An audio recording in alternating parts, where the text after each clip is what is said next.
ఇప్పుడే మనం చూసుకుంటే ఫిబ్రవరి 1 నుంచి రాష్ట్రంలో భూముల ధరల పెంపు.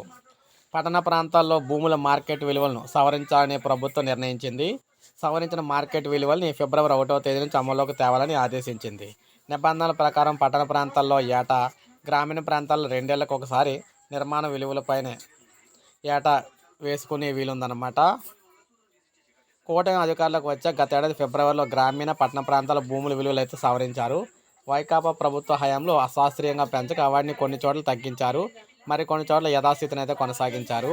కొన్ని చోట్ల విలువలు అయితే పెంచారు. ఈ ఏడాది పట్టణ ప్రాంతాల్లో మాత్రమే భూముల మార్కెట్ విలువలు సవరించాలని రెవెన్యూ శాఖ ప్రత్యేక ప్రధాన కార్యదర్శి గారు అయితే ఉత్తర్వులు ఇచ్చారు. ఫిబ్రవరి 1వ తేదీ నుంచి ఆ కొత్త రేట్లు అయితే అమలు కాబోతూ ఉన్నాయన్నమాట. మార్కెట్ విలువలు సవరణ స్థానిక పరిస్థితులకు అనుగుణంగా జిల్లా స్థాయిలోనే జేసీ ఆధ్వర్యంలో కమిటీ నిర్ణయిస్తుంది. మార్కెట్ విలువల వ్యవస్థ ఆధునీకరణలో భాగంగా 2 నెలల్లో సమగ్ర విధానం అయితే రూపొందిస్తామని చెప్తున్నారు. జనవరి వరకు కూడా దాదాపు 8,400 కోట్లు అయితే వచ్చినాయి అనమాట. రిజిస్ట్రేషన్లకు సంబంధించి డబ్బులు అయితేనే. సో ఇప్పుడు భూముల ధరల పెంపు అయితే ఉంటుంది కాబట్టి ప్రభుత్వానికి భారీగా వస్తుంది.